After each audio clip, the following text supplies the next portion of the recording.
السلام عليكم ورحمة الله وبركاته. الحمد لله رب العالمين، والصلاة والسلام على سيد المرسلين محمد وآله وأصحابه أجمعين. أما بعد، فقد قال الله في كلامه العزيز: أعوذ بالله من الشيطان الرجيم، بسم الله الرحمن الرحيم. فلولا نفر من كل فرقة منهم طائفة ليتفقهوا في الدين ولينذروا قومهم إذا رجعوا إليهم. صدق الله العظيم. وطن کا ہے یہاں اس بات پر شاہد، مدارس کے سپوت اس ملک کے جانباز غازی ہیں. سیاسی کھیل ہے ورنہ یہ دشمن بھی سمجھتا ہے کہ اسلامی مدارس مرکز کردار سازی ہے. محترم حضرات و سامعین کرام، آج میرا موضوع ہے ان دینی قلعوں کا تذکرہ جو امت مسلمہ کے فکری اور روحانی ترقی کے حقیقی مراکز ہے. مدارس اسلامیہ یہ مدارس وہ چراغ ہے جنہوں نے ہر دور کے اندھیروں کو شکست دی، وہ قلعے جہاں سے حق کی صدائے بلند ہوئی، اور وہ مراکز ہیں جو امت کی فکری بنیادوں کو مضبوط کرنے کا فریضہ انجام دیتے رہے ہیں. یہ مدارس وہ جگہ ہے جہاں قرآن کے نغمے گونجتے ہیں، جہاں سنت نبوی صلی اللہ علیہ وسلم کی خوشبو ہر لمحے محسوس ہوتی ہے، اور جہاں سے ایسے علماء پیدا ہوتے ہیں جو امت کی رہنمائی کرتے ہیں. یہ مدارس صرف علم کے مراکز نہیں بلکہ کردار سازی کے کارخانے ہیں، جہاں بچوں کے دلوں میں اللہ کی محبت اور نبی صلی اللہ علیہ وسلم کی اتباع کا جذبہ پیدا کیا جاتا ہے.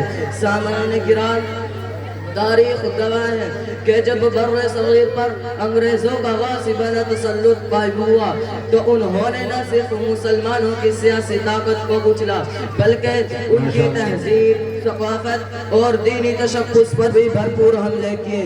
مسلمانوں کی شناخت کو مٹانے کی کوششیں ہوئی، قرآن و سنت کے نظام کو پشے پشت ڈالنے کی سازشیں ہوئی، اور دین کے علم برداروں کو کمزور کرنے کی ہر ممکن تدبیر کی گئی.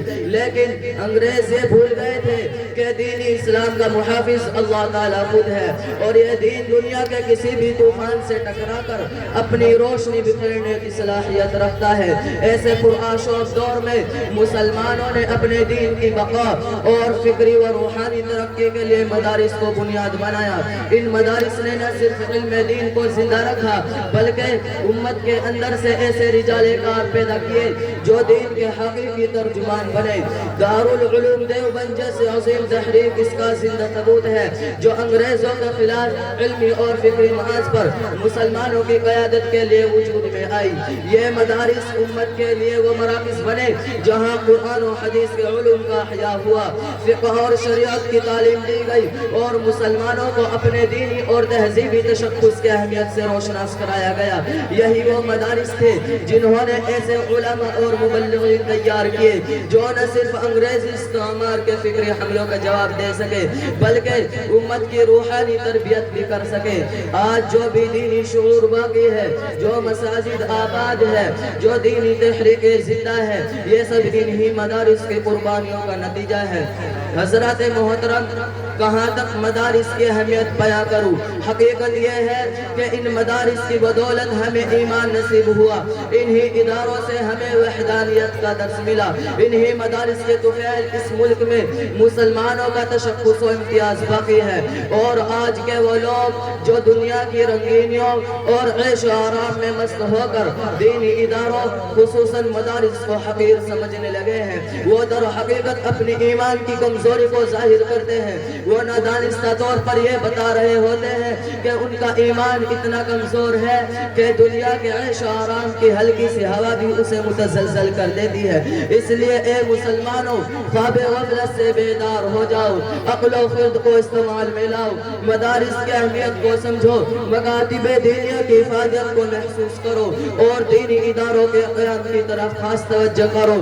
مکاتب دینیہ کی حفاظت کو محسوس کرو، مدارس کی تعمیر و ترقی میں ہر ممکن تعاون کرو، اور اپنے دل کی ڈائری پر یہ نوٹ کر لو کہ اگر ان حالات میں بھی ہم بیدار نہیں ہوئے، اپنی غفلت و لاپرواہی ختم نہ کی، ذمہ داران مدارس کا ہاتھ نہ بٹایا، تو ہندوستان سے اسلام کا نام و نشان مٹ جائے گا، ایمان کی روح پرواز کر جائے گی، مسلمانوں کا امتیاز ختم ہو جائے گا، اور صرف اتنا ہی نہیں بلکہ مدارس کو ترقی کا دشمن کہنے والا موجودہ ہندوستان تباہ و برباد ہو جائے گا۔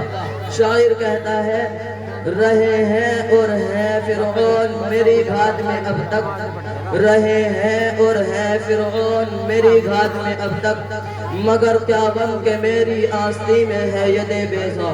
لہٰذا ضرورت ہے اس بات کی کہ ہم ملک کے ہر خطے میں مدارس اسلامیہ کی شجرکاری کریں، دینی اداروں کے قیام کی طرف خاص توجہ کریں، اور صرف اتنا ہی نہیں بلکہ مدارس کو ترقی کا دشمن کہنے والا موجودہ ہندوستان تباہ و برباد ہو جائے گا۔